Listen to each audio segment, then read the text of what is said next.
¿Puedes imaginar a una madre viuda, con 3 hijos hambrientos, teniendo que esconderse en un lugar maldito para sobrevivir? Parece imposible, pero esta historia ocurrió en el interior de España en 1890. Antes de continuar, suscríbete al canal y deja tu like, porque el final de esta historia te va a sorprender de una manera que nunca imaginaste. Lo que esta mujer encontró en aquella gruta cambió no solo su destino, sino el de toda una comunidad. Y cuéntame aquí en los comentarios desde qué ciudad estás viendo esta historia. Me encantará saber hasta dónde están llegando estas historias emocionantes. El sol aún no había salido completamente cuando María Aparicio abrió los ojos aquella mañana de junio de 1890. El frío cortante del invierno en el interior de Castilla penetraba por las grietas de la pequeña casa de adobe, donde vivía con su marido y sus 3 hijos. Se giró en la cama, esperando encontrar el calor del cuerpo de Antonio a su lado, pero la cama estaba vacía. No era inusual. Su marido siempre despertaba antes del sol para comenzar el trabajo en la hacienda del terrateniente, don Augusto Fernández de la Torre. María tenía 32 años, pero aparentaba más. La vida dura en el campo, los 3 partos, el trabajo incesante en la cosecha y en casa habían marcado su rostro con arrugas precoces. Sus cabellos negros ya presentaban algunos hilos blancos, y sus manos callosas contaban la historia de una mujer que conocía bien el significado de la palabra sacrificio. Se levantó despacio para no despertar a los niños que dormían amontonados en la única otra habitación de la casa. Juan, el mayor, tenía 9 años y ya ayudaba al padre en la cosecha. Ana, con sus 6 años, era la niña de los ojos de Antonio, y Miguel, el más pequeño, de apenas 18 meses, todavía mamaba del pecho de su madre. María encendió el fuego en la cocina de leña y puso agua a hervir. Iba a preparar el desayuno para cuando Antonio volviera, pero algo en aquella mañana estaba diferente. Había un silencio pesado en el aire, una sensación mala que no conseguía explicar. Mujeres como María, que vivían cerca de la tierra y de los ciclos de la naturaleza, desarrollaban una especie de sexto sentido. Y aquella sensación de opresión en el pecho no era buena. Fue cuando oyó el ruido de caballos aproximándose. Era demasiado temprano para visitas. María salió al frente de la casa y vio 3 hombres a caballo. Reconoció al capataz de la hacienda, Baldomiro, un hombre rudo, de bigote grueso y mirada siempre desconfiada. Con él venían 2 trabajadores que María conocía de vista. La expresión en sus rostros no era buena. Baldomiro bajó del caballo sin ceremonia, se quitó el sombrero y lo sostuvo en las manos, un gesto que intentaba demostrar respeto, pero que sonó ensayado y falso. «María», dijo él con voz grave, «tengo una noticia mala. Tu Antonio sufrió un accidente en la hacienda ayer por la tarde». María sintió las piernas flaquear. «¿Dónde está?», ella preguntó con la voz temblando. «Quiero verlo». Baldomiro bajó los ojos. «Lo siento, María». Antonio no resistió. Un árbol que estaban talando cayó encima de él. Fue rápido. No sufrió. El mundo de María se derrumbó en aquel instante. Sintió como si el suelo se hubiera abierto bajo sus pies. «No», ella susurró. «No puede ser. ¿Dónde está mi marido? Necesito ver a mi marido». Los hombres explicaron que el cuerpo de Antonio ya había sido llevado a la capilla de la hacienda. El entierro sería aquella misma tarde. Era costumbre en la región enterrar a los muertos rápidamente, especialmente en invierno, cuando las enfermedades se esparcían con facilidad. María entró tambaleándose de vuelta a la casa. Los niños ya se habían despertado con el ruido y miraban asustados a su madre. Juan, el mayor, percibió inmediatamente que algo terrible había sucedido. «Mamá, ¿qué pasó?», él preguntó. María cayó de rodillas en el suelo de tierra batida y comenzó a llorar. Su llanto era profundo, viniendo de un lugar de dolor tan intenso que parecía rasgar su alma. Los niños corrieron hacia ella. Ana comenzó a llorar también, sin entender exactamente por qué, y el pequeño Miguel se agarró a las faldas de su madre. El entierro de Antonio fue simple y rápido, como era costumbre entre los pobres. El padre de la villa, padre Tobías, un hombre anciano de cabellos completamente blancos, condujo la ceremonia en la pequeña capilla de la hacienda. Pocos estaban presentes. Algunos trabajadores que conocían a Antonio, el capataz Baldomiro representando a don Augusto, que no se dignó aparecer, y algunas mujeres del vecindario que vinieron más por curiosidad que por solidaridad. María estaba entumecida. Sostenía a Miguel en brazos mientras Juan y Ana se agarraban a sus faldas. Ella miraba el ataúd simple de madera tosca y no conseguía creer que allí dentro estaba el hombre que dormía a su lado todas las noches, el padre de sus hijos, su única protección en aquel mundo cruel. ¿Qué sería de ella ahora? ¿Cómo alimentaría a 3 niños sola?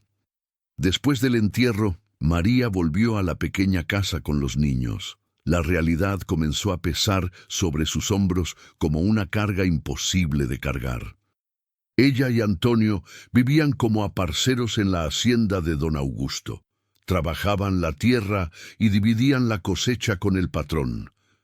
Pero María sabía que aquel arreglo dependía de la fuerza de trabajo de un hombre.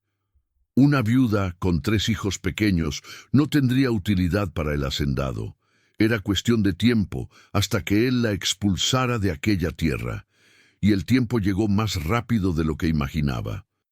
3 días después del entierro, cuando María todavía estaba sumergida en su luto, intentando encontrar fuerzas para seguir adelante por causa de sus hijos, Baldomiro apareció nuevamente. Esta vez no estaba solo. Trajo consigo 2 matones armados, hombres de mala reputación que hacían el trabajo sucio del terrateniente. María estaba al frente de la casa intentando lavar algunas ropas cuando los hombres llegaron.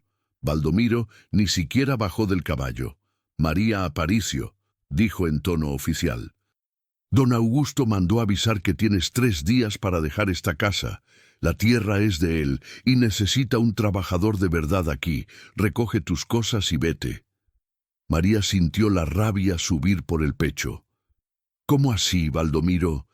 Mi marido murió trabajando para don Augusto hace apenas 3 días. Tengo 3 hijos pequeños. ¿A dónde voy?» Baldomiro se encogió de hombros con indiferencia. «Eso no es problema mío ni de don Augusto. Tienes familia en la villa, ¿no? Ve a vivir con ellos, o ve a donde quieras. Pero en 3 días vuelvo aquí y quiero esta casa vacía. Si no está, mis hombres te van a sacar a la fuerza». Juan, que estaba al lado de su madre, dio un paso al frente.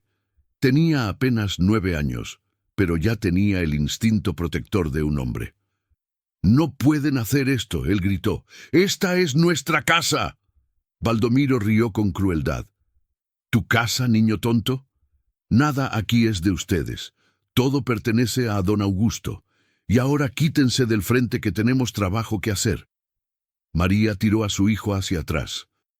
No conseguía creer en la crueldad de aquellos hombres, pero conocía bien cómo funcionaba el mundo. Los poderosos hacían lo que querían, los pobres obedecían o sufrían las consecuencias. No tenía opción. En aquellos 3 días, María intentó desesperadamente encontrar una solución. Fue hasta la villa a buscar ayuda. Su familia era pequeña. Su madre había muerto en el parto de su hermano menor, que tampoco sobrevivió. Su padre se había vuelto a casar y partido hacia otra región años atrás. María había perdido contacto con él. Tenía una tía distante que vivía en la villa, pero cuando María tocó su puerta, la mujer fue clara y fría. «María, me gustaría poder ayudar, pero sabes cómo es difícil.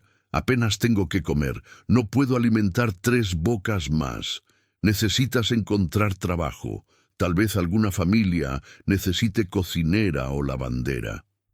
María pasó los días siguientes tocando de puerta en puerta por la villa. Se ofreció para trabajar como lavandera, cocinera, lo que fuera necesario, pero las puertas se cerraban en su cara. Algunas mujeres la miraban con pena, otras con desprecio. Una viuda con 3 hijos pequeños era vista como una carga. Nadie quería asumir esa responsabilidad. En una de las casas, la dueña, una mujer gorda y arrogante, esposa de un comerciante, miró a María de arriba abajo. ¿Y qué pretendes hacer con esos niños mientras trabajas?, ella preguntó con desdén. ¿Vas a traerlos dentro de mi casa para que roben o rompan mis cosas? María intentó explicar. Mi hijo mayor puede quedarse con los otros 2. Es responsable. La mujer rió. Un niño de 9 años cuidando de un bebé. Estás loca. Vete de aquí. La humillación fue constante. María sintió el peso del juicio en cada mirada, en cada puerta que se cerraba. Era como si se hubiera vuelto invisible. Peor que invisible, era como si fuera una mancha, algo que las personas querían evitar mirar directamente. En la mañana del tercer día, Baldomiro volvió como había prometido. Esta vez trajo 5 hombres armados. María estaba al frente de la casa con las pocas pertenencias que poseía amarradas en 2 bultos de tela. Algunas ropas, 2 ollas viejas, una manta rasgada. Era todo lo que tenía en el mundo, además de sus 3 hijos. «Veo que entendiste el mensaje», dijo Baldomiro con una sonrisa cruel. «Ahora sal de aquí». María tomó a Miguel en brazos, sostuvo la mano de Ana e hizo señal para que Juan tomara los bultos. Caminaron por el camino de tierra que llevaba a la villa. Era inicio de la tarde y el frío estaba intenso. María no sabía a dónde ir. No tenía dinero, no tenía comida, no tenía refugio. Cuando llegaron a la villa, María se sentó al frente de la iglesia con los niños. El padre Tobías estaba saliendo después del rosario de la tarde cuando vio a la familia allí. «María, ¿qué pasó?», él preguntó. María contó todo. El padre movió la cabeza con pesar. «Hija, me gustaría poder ayudar, pero la iglesia no tiene recursos. Tenemos apenas una pequeña casa parroquial donde yo vivo. No hay espacio para nadie más, pero voy a hablar con algunas familias. Tal vez alguien pueda acogerte temporalmente». Temporalmente. Esa palabra sonó como una sentencia. María sabía lo que significaba. Nadie iba a querer una viuda con 3 hijos de forma permanente. Sería apenas un problema más pasado de mano en mano hasta que todos se cansaran de ella. Aquella noche, una familia de labradores se ofreció para dejar que María y los niños durmieran en el pajar. No era mucho, pero era un techo. María agradeció con lágrimas en los ojos, acomodó a los niños en medio del heno seco. Juan no se quejó. Ana lloraba bajito de hambre. Miguel estaba inquieto y con fiebre. María pasó la noche en vela, mirando a sus hijos. ¿Cómo había llegado a ese punto? 2 semanas atrás tenía una casa, un marido, una vida simple pero digna. Ahora no tenía nada. Era menos que nada. Era un estorbo para todos. En los días siguientes, la situación empeoró. La familia que los acogió dejó claro que no podrían quedarse más que algunos días. María continuó buscando trabajo, pero sin éxito. El poco dinero que Antonio había guardado, algunas monedas escondidas en una lata vieja, se acabó rápidamente. María compró pan y leche para los niños, pero sabía que no duraría. Juan intentaba ayudar. Se ofreció para trabajar a cambio de comida, pero con apenas 9 años y constitución delgada, nadie lo tomaba en serio. Ana, que siempre fue una niña alegre y habladora, se había vuelto silenciosa y triste, y Miguel estaba cada vez más enfermo. La fiebre no pasaba y comenzó a tener una tosecita que preocupaba a María. Fue entonces que María oyó por primera vez sobre la Gruta del Lamento. Estaba en la plaza de la villa intentando conseguir algunos centavos lavando ropa en la fuente pública cuando dos mujeres conversaban cerca de ella. ¿Oíste ese ruido de nuevo anoche?, preguntó una de ellas. Venía de la gruta, gritos terribles. La otra mujer hizo la señal de la cruz. Ese lugar está maldito. Dicen que es el alma de aquellos pobres esclavos que se escondieron allí hace muchos años. Murieron todos de hambre y frío. Nadie debería aproximarse a ese lugar. María prestó atención. Conocía la historia de la gruta. Quedaba a cerca de 2 horas de caminata de la villa, escondida en medio del monte cerrado. Durante décadas, el lugar tuvo mala reputación. Decían que estaba embrujada, que quien entraba allí nunca más salía, o salía loco, o desaparecía misteriosamente. Por eso, todos evitaban aquel lugar. Pero para María, en aquel momento de desesperación absoluta, la gruta representaba algo diferente. Representaba refugio, un lugar donde nadie los buscaría, un lugar donde podrían quedarse escondidos hasta que ella encontrara una solución. Aquella noche, después de que los niños durmieran en el pajar, María tomó una decisión. No tenían más a dónde ir. La familia que los acogió había dejado claro que al día siguiente tendrían que salir.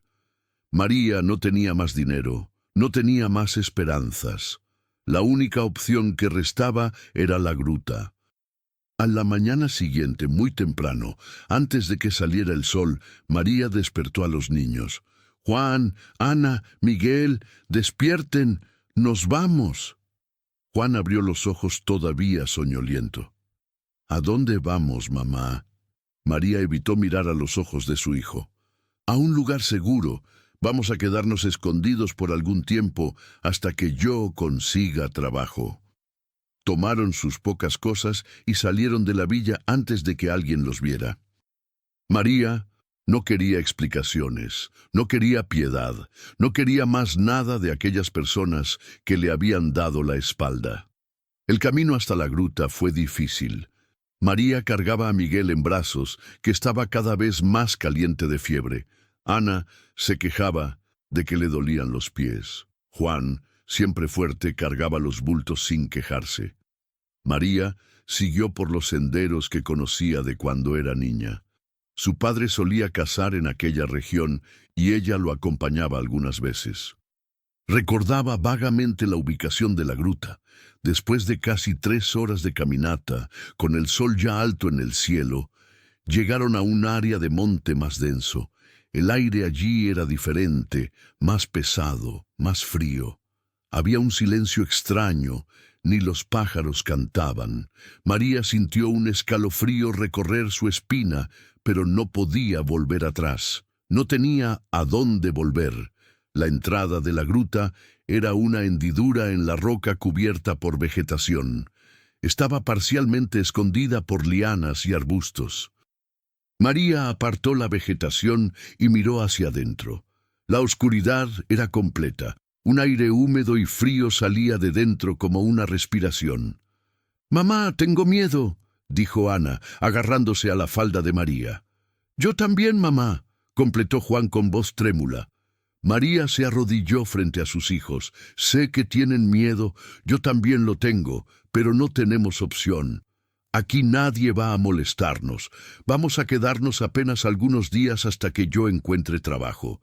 Confíen en mí». Entraron en la gruta lentamente.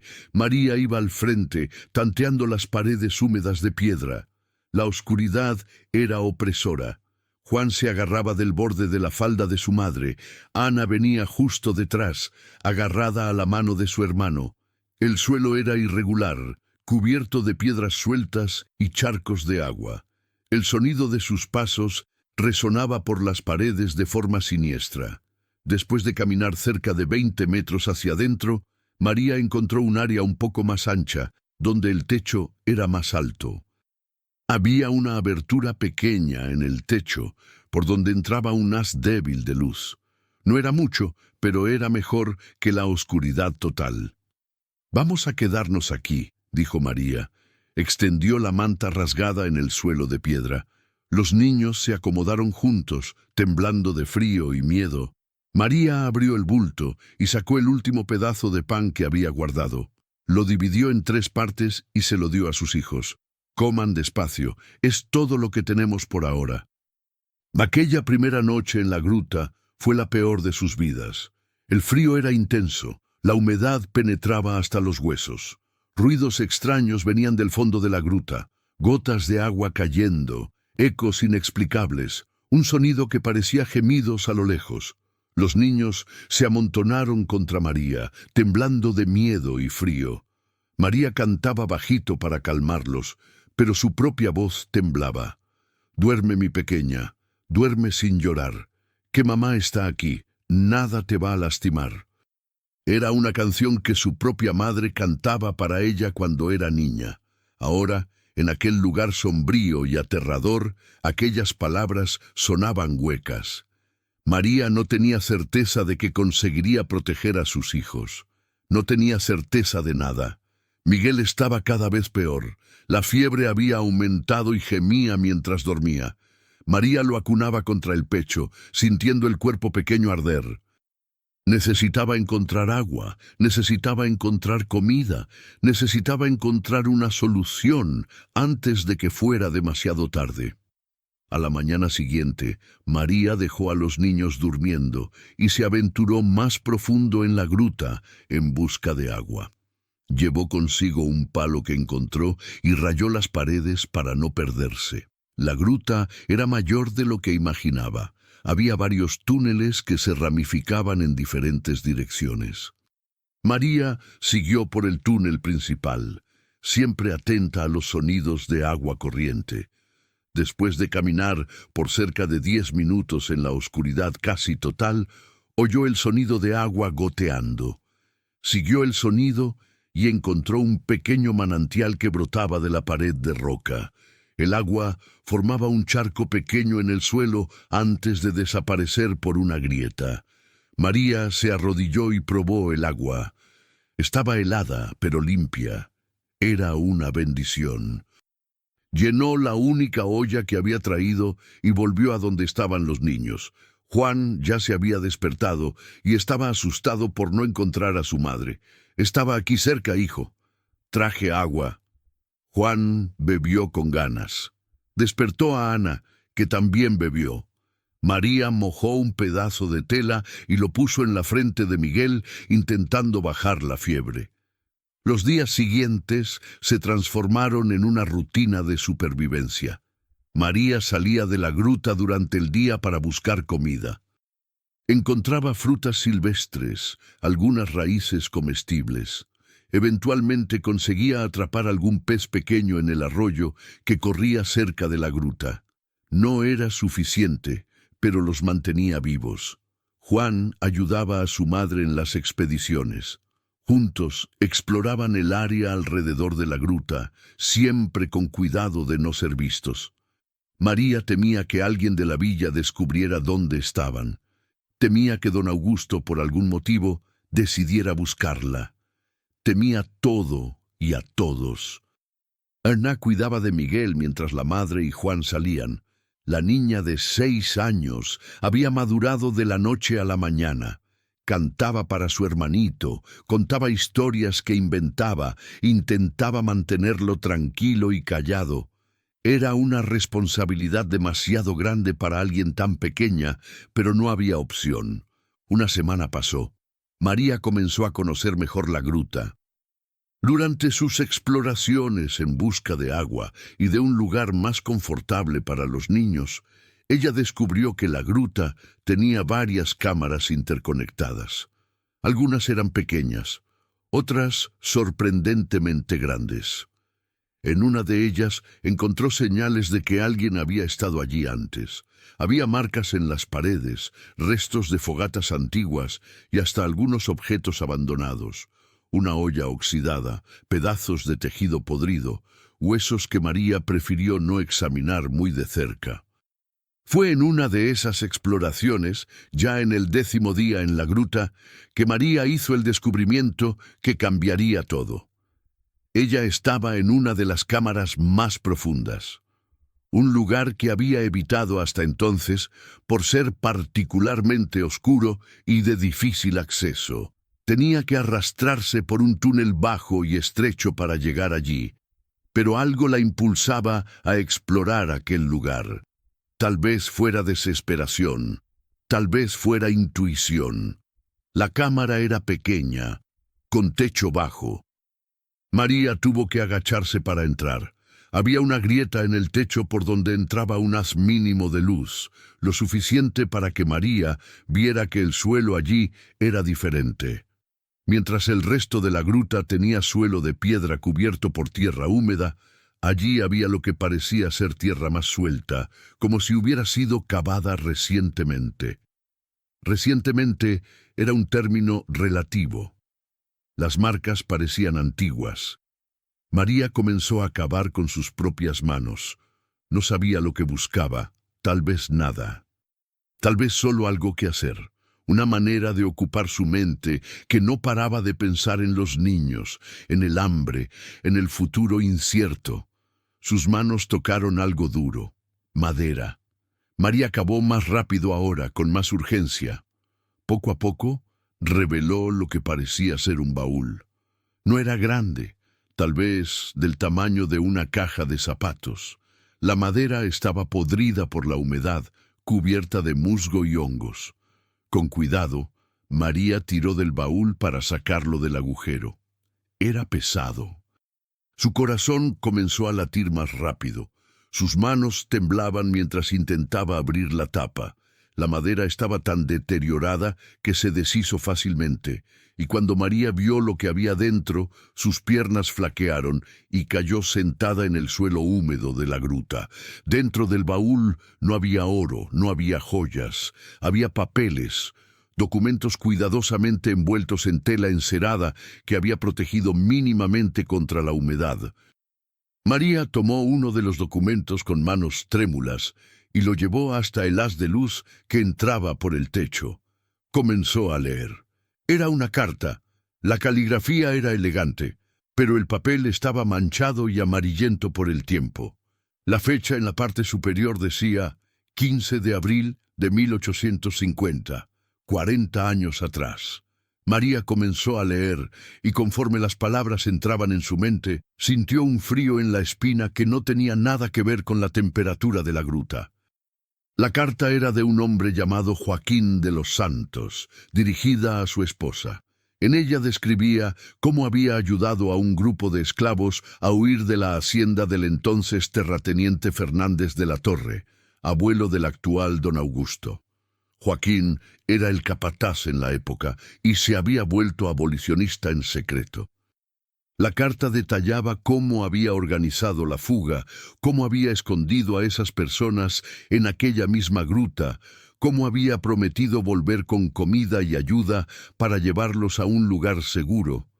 Pero la carta nunca fue enviada. Y María comenzó a entender por qué.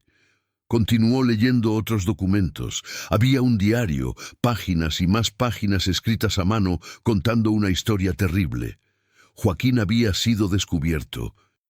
El terrateniente de la época descubrió que su capataz estaba ayudando a los esclavos a huir. Mandó matarlo. Y las personas que estaban escondidas en la gruta nunca recibieron la ayuda prometida. María continuó leyendo. Las lágrimas comenzando a correr por su rostro. El diario contaba que Joaquín, antes de ser asesinado, había conseguido esconder aquellos documentos en la gruta, esperando que un día alguien los encontrara y revelara la verdad. Había más que solo la historia de la fuga. Había listas de nombres, documentos de compra y venta, registros que probaban que la familia Fernández de la Torre había enriquecido a través del tráfico ilegal de esclavos, incluso después de las leyes que prohibían el tráfico. Había cartas entre el terrateniente y otros hacendados, combinando precios, rutas de contrabando, sobornos a autoridades. Había recibos falsos, documentos forjados. Era un archivo completo de crímenes que podrían destruir la reputación de la familia más poderosa de la región. María se quedó allí sentada en el suelo frío de la gruta por horas, leyendo documento tras documento. Su mente trabajaba frenéticamente. Tenía en sus manos algo poderoso, algo peligroso, algo que podría cambiar todo, pero al mismo tiempo algo que podría costar su vida y la vida de sus hijos. Cuando finalmente volvió a donde estaban los niños, ya era de noche. Juan estaba preocupado. «Mamá, ¿dónde estaba? Pensé que algo malo había pasado». María abrazó a su hijo. «Disculpa haber demorado. Estaba explorando y encontré algo muy importante». Aquella noche, mientras los niños dormían, María se quedó despierta pensando qué debería hacer con aquel descubrimiento. Su primera reacción fue pensar en venganza. Don Augusto había tratado a su familia con crueldad. Había expulsado a una viuda con 3 hijos pequeños, sin ninguna piedad. Ella podría usar aquellos documentos para destruirlo.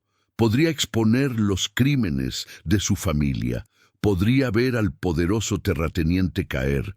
Pero entonces pensó en las consecuencias. Don Augusto no era hombre de aceptar amenazas. Si María intentaba usar aquellos documentos contra él, el hombre no dudaría en matarla. ¿Y qué pasaría con sus hijos? ¿Quedarían huérfanos? O peor, el terrateniente podría matarlos también para eliminar a todos los testigos. María pasó la noche entera luchando con aquel dilema. Tenía el poder de hacer justicia, pero ¿a qué costo? ¿Valía la pena arriesgar la vida de sus hijos por venganza? ¿O sería mejor destruir aquellos documentos y seguir adelante, invisible y olvidada, pero viva? Cuando el sol comenzó a salir, trayendo aquel haz débil de luz para dentro de la gruta, María todavía no tenía una respuesta, pero sabía que necesitaba tomar una decisión pronto. No podrían quedarse en aquella gruta para siempre. Miguel continuaba enfermo. Los niños estaban quedándose cada vez más débiles. La comida que María conseguía encontrar no era suficiente. Fue cuando oyeron los ruidos. Voces masculinas venían de afuera de la gruta. María sintió su corazón dispararse. Rápidamente despertó a Juan. «Hijo, toma a tu hermana y a Miguel y vengan conmigo, rápido y en silencio». Juan obedeció sin hacer preguntas. María los guió a las cámaras más profundas de la gruta, un lugar que había marcado como escondite de emergencia. Las voces se hicieron más altas. Eran por lo menos 3 o 4 hombres. María reconoció una de ellas. Era Baldomiro, el capataz de don Augusto. «Ella está por aquí, sé que está», decía el hombre. «Alguien en la villa la vio viniendo en dirección al monte con los niños». Otra voz respondió: «¿Y si realmente entró en esa gruta maldita? El lugar da miedo». Baldomiro rió. «Gruta maldita, que nada, eso es historia para asueme continuar estar niños. Vamos a entrar a buscar». María abrazó a sus hijos en la oscuridad. Ana estaba temblando. Juan intentaba ser fuerte, pero ella sentía su cuerpo tenso. Miguel, por suerte, estaba durmiendo exhausto por la fiebre.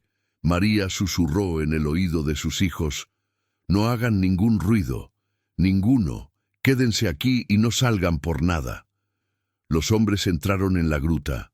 María oyó sus pasos resonando. Oyó maldiciones cuando tropezaban en las piedras.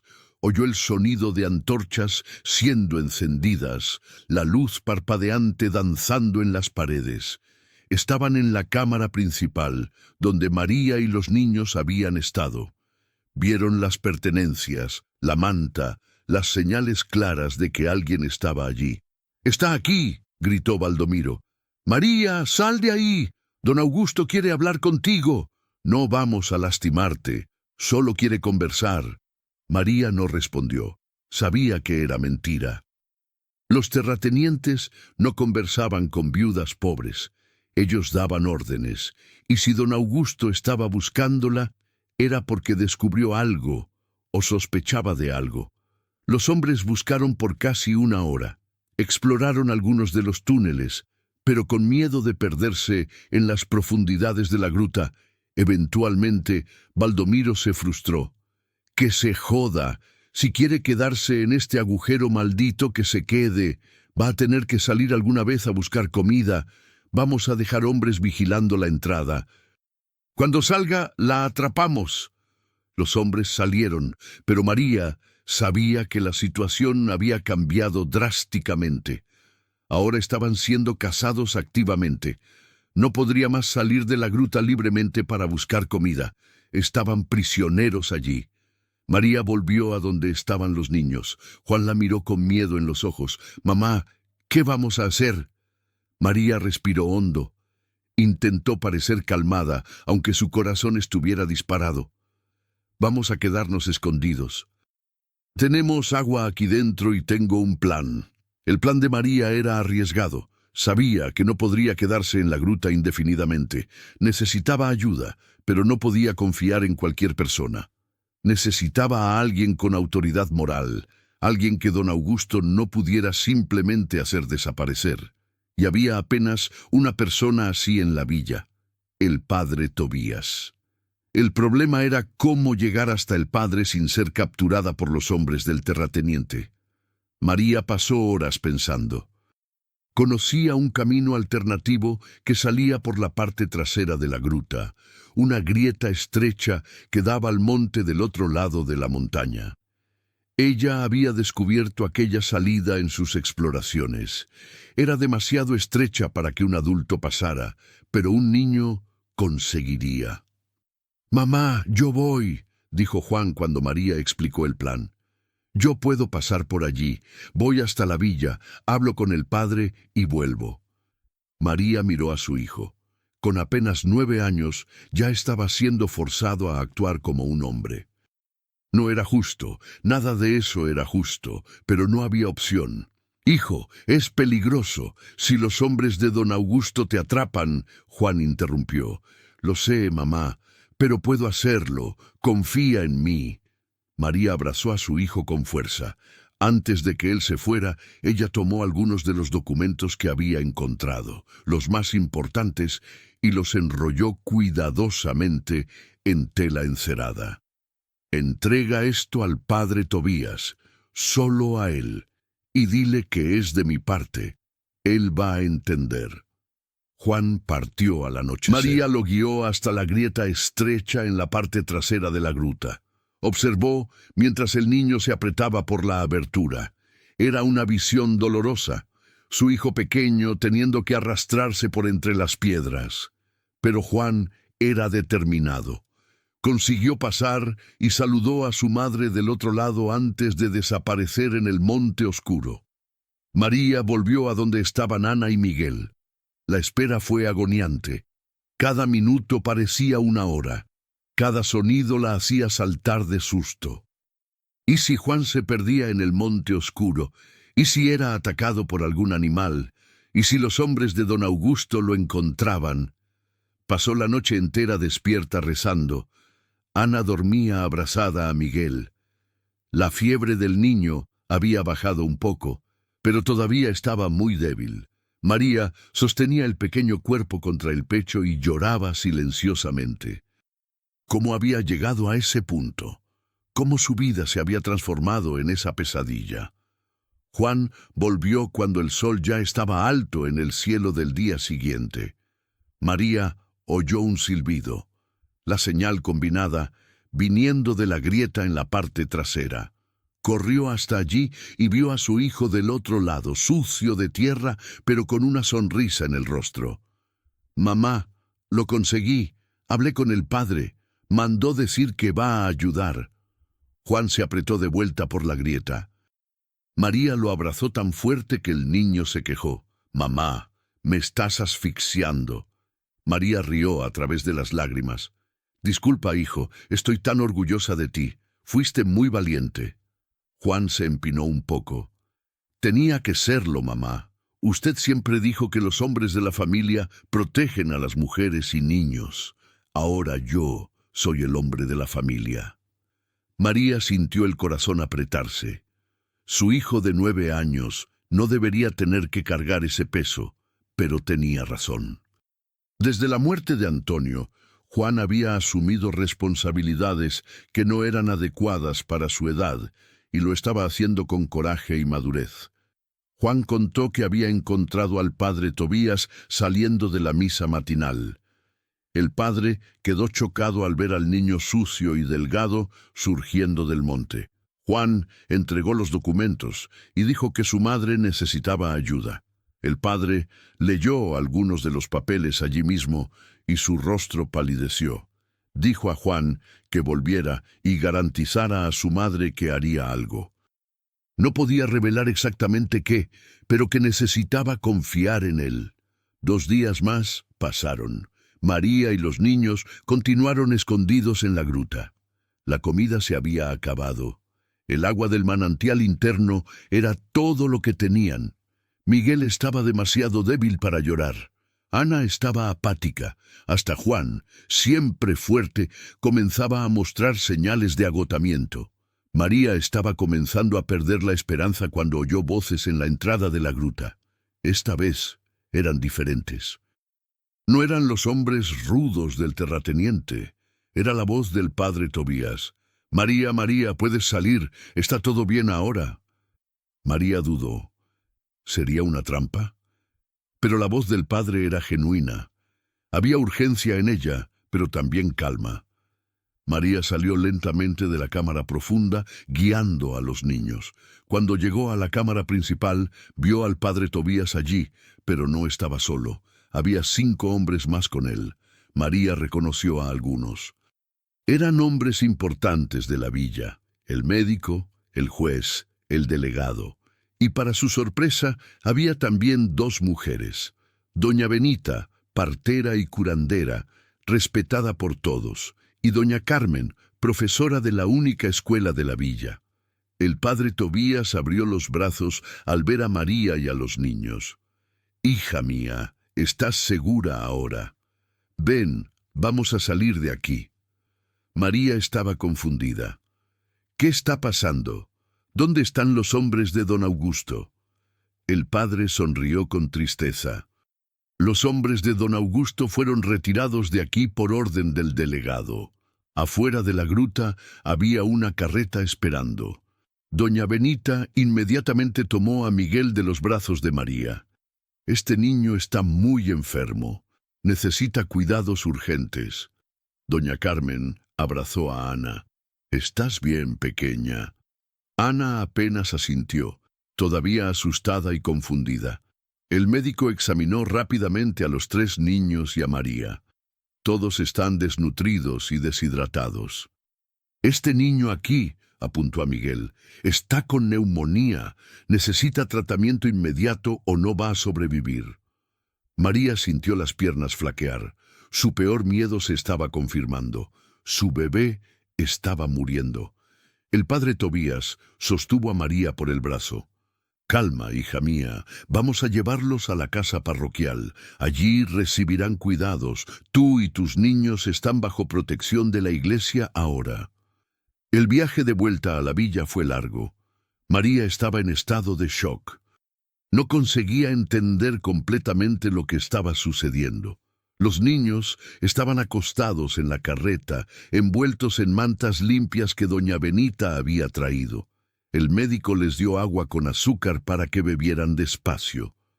Cuando llegaron a la villa, María se sorprendió aún más.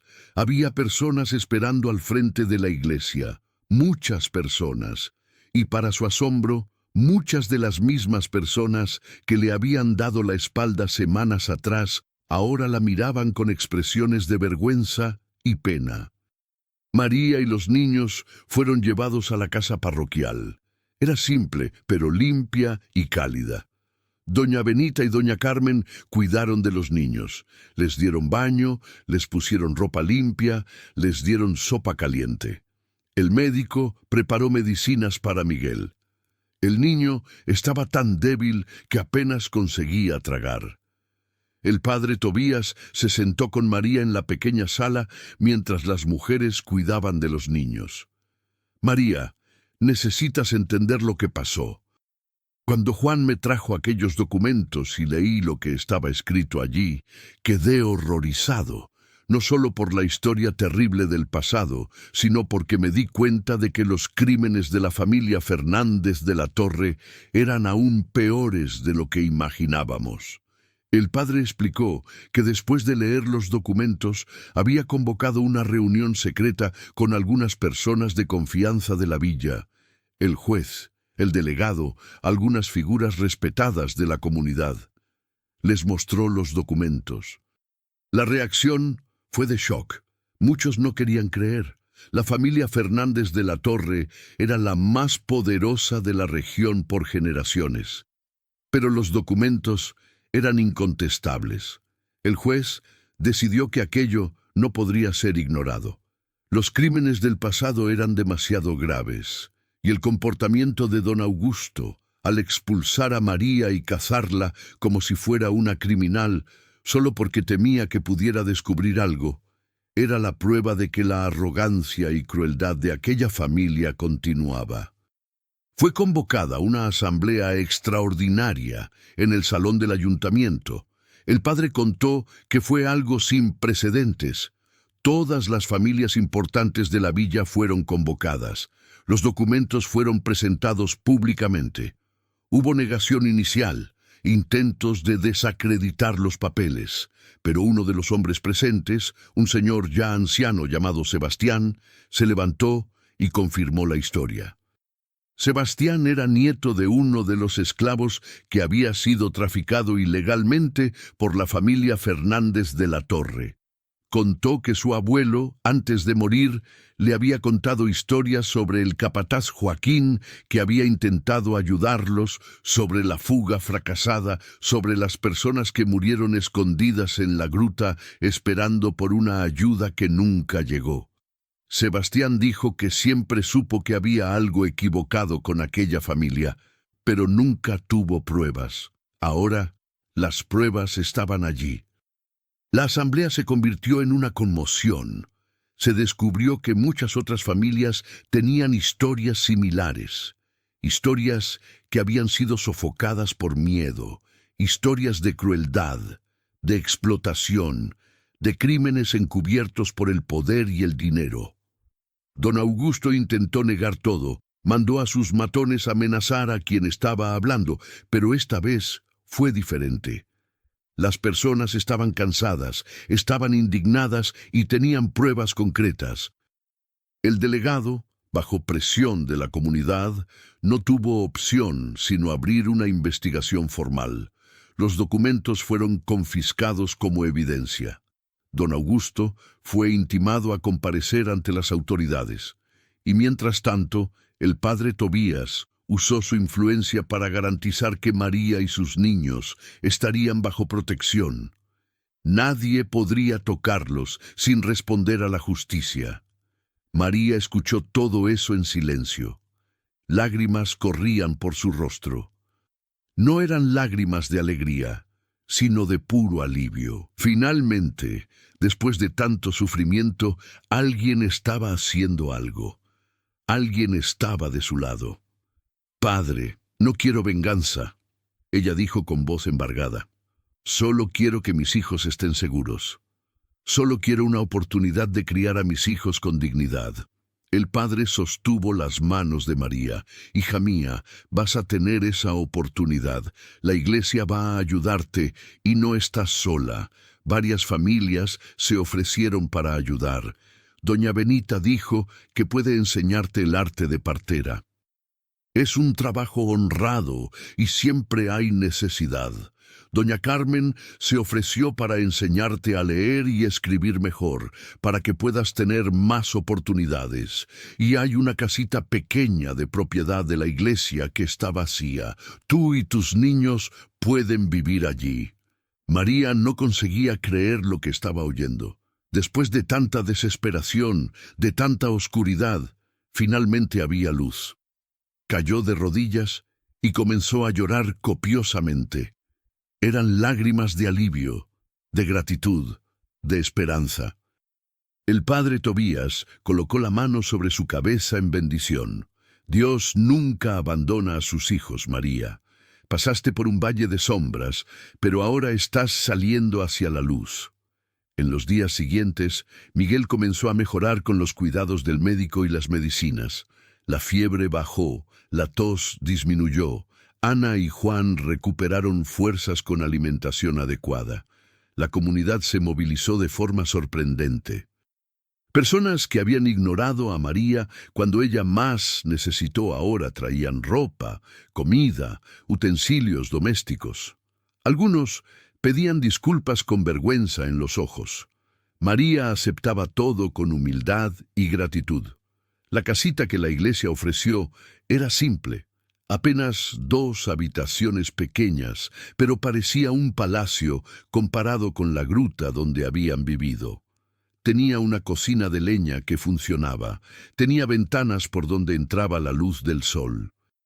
Tenía una puerta de verdad que podía ser cerrada con llave. María lloró cuando entró por primera vez y vio una cama de verdad con colchón y sábanas limpias donadas por la comunidad. El proceso contra don Augusto y su familia se arrastró por meses. Había muchos intereses involucrados, muchos intentos de sofocar el caso, pero la presión popular era demasiado grande. Los documentos encontrados por María eran evidencias concretas de crímenes graves. Eventualmente, el terrateniente fue forzado a vender gran parte de sus tierras para pagar multas e indemnizaciones. Su reputación estaba destruida. Muchas familias de la región que habían sufrido en las manos de los Fernández de la Torre a lo largo de generaciones finalmente tuvieron alguna forma de justicia. María no se involucró directamente en el proceso. Dio su testimonio cuando fue llamada y después se alejó. No quería venganza, quería paz, quería reconstruir su vida, y fue lo que hizo. Con la ayuda de doña Benita, María aprendió el arte de partera.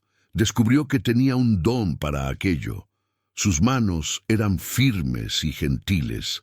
Su voz calmada tranquilizaba a las mujeres en trabajo de parto.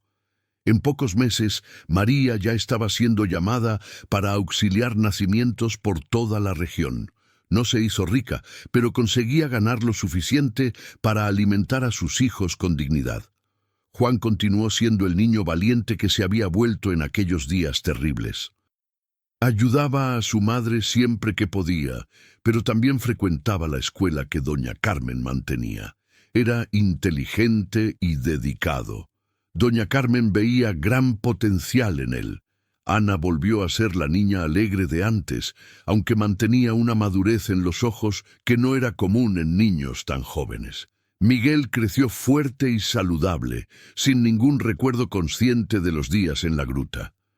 Un año después de los eventos en la gruta, en el aniversario de muerte de Antonio, María llevó a los niños al cementerio. Puso flores simples en la tumba de su marido.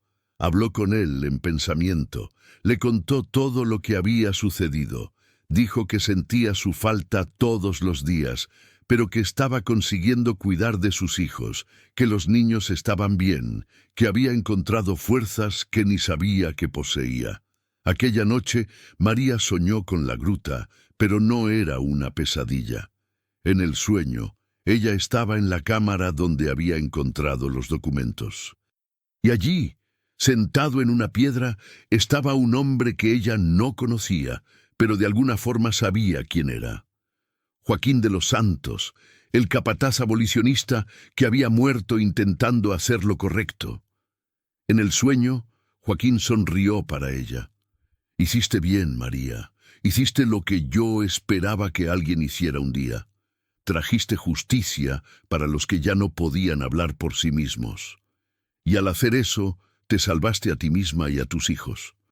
La gruta guarda muchas historias de sufrimiento, pero ahora también guarda una historia de redención». María despertó con lágrimas en los ojos. Por primera vez en mucho tiempo, eran lágrimas de paz. La gruta del lamento, como era conocida, lentamente comenzó a cambiar de significado para la comunidad. El padre Tobías sugirió que el lugar fuera transformado en un memorial, con la ayuda de voluntarios, la entrada de la gruta fue limpiada. Una cruz de madera fue colocada allí con una placa contando la historia de las personas que se habían escondido en aquel lugar buscando libertad. Los nombres de los que habían muerto allí, descubiertos a través de los documentos de Joaquín, fueron grabados en la madera. La gruta dejó de ser apenas un lugar de miedo y se convirtió en un símbolo de resistencia y esperanza. María fue invitada por el padre Tobías para participar de la ceremonia de inauguración del memorial. Al inicio, ella dudó. Los recuerdos de aquellos días terribles en la gruta todavía eran dolorosos, pero Juan insistió: «Mamá, necesitas ir. Eres parte de esta historia. Fuiste tú quien encontró la verdad. Fuiste tú quien tuvo coraje de hacer lo correcto, incluso cuando todo parecía perdido». El día de la ceremonia había más de 100 personas reunidas en la entrada de la gruta. Muchas eran descendientes de las personas que habían sufrido en las manos de la familia Fernández de la Torre. Otras eran simplemente miembros de la comunidad que querían honrar la memoria de los que lucharon por la libertad. María estaba nerviosa. Nunca había estado en el centro de las atenciones de esa forma. Siempre fue apenas una mujer más pobre, invisible para la mayoría. Pero cuando el padre Tobías la llamó para hablar, algo cambió dentro de ella. María miró a aquellas personas, vio rostros de todas las edades, vio esperanza en los ojos de los jóvenes, vio lágrimas en los ojos de los más ancianos que recordaban las historias contadas por sus abuelos, y encontró su voz. «No soy heroína». María comenzó con voz trémula. «Soy apenas una madre que intentó proteger a sus hijos. Cuando entré en esta gruta por primera vez, estaba desesperada. No tenía comida, no tenía refugio, no tenía esperanza. Vine para acá porque no tenía más a dónde ir. Y aquí, en el lugar más oscuro y aterrador que conocía, encontré luz. No la luz del sol, sino la luz de la verdad». María hizo una pausa, limpiando las lágrimas que comenzaban a caer. Las personas que se escondieron aquí hace muchos años también estaban desesperadas, también no tenían a dónde ir, también buscaban apenas una oportunidad de vivir con dignidad. Ellos no sobrevivieron. Murieron aquí olvidados, enterrados no solo en la tierra, sino también en la memoria de las personas. Pero sus historias no murieron completamente. Joaquín de los Santos se aseguró de eso, y ahora nosotros nos aseguramos de que nunca más serán olvidadas. La multitud estaba en silencio.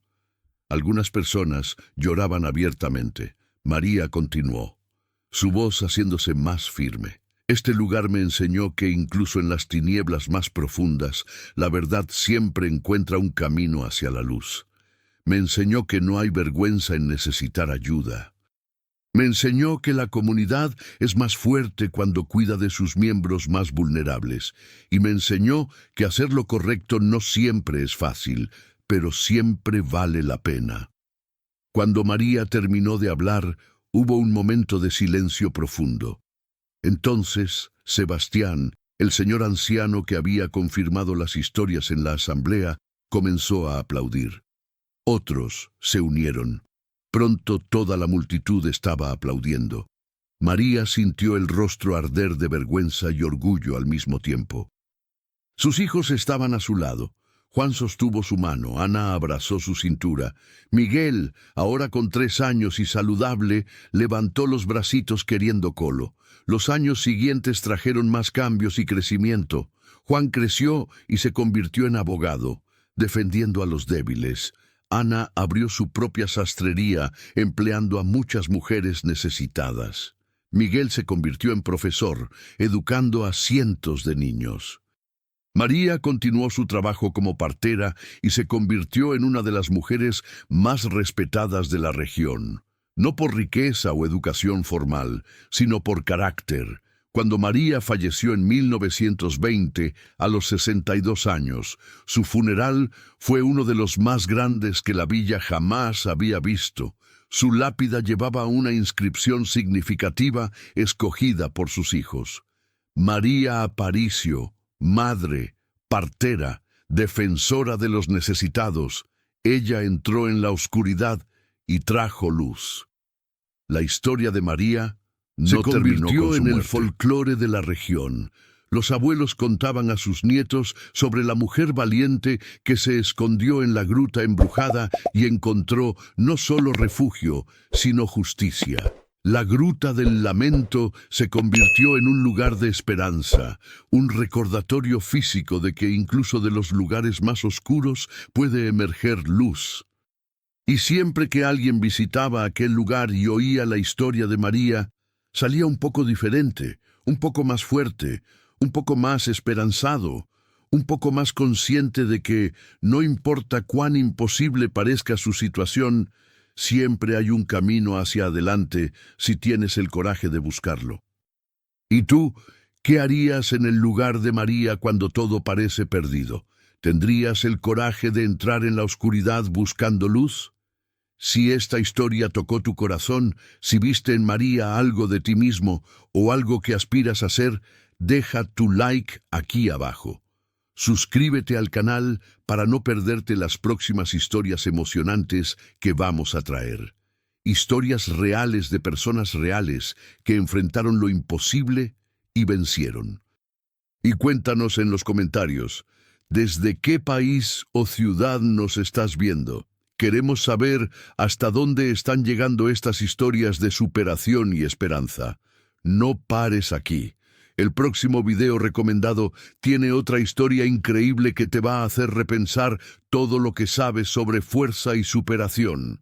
Haz clic y continúa este viaje con nosotros, porque estas historias no son solo sobre el pasado, son sobre lo que cada uno de nosotros puede convertirse cuando somos probados por la vida. Hasta el próximo video.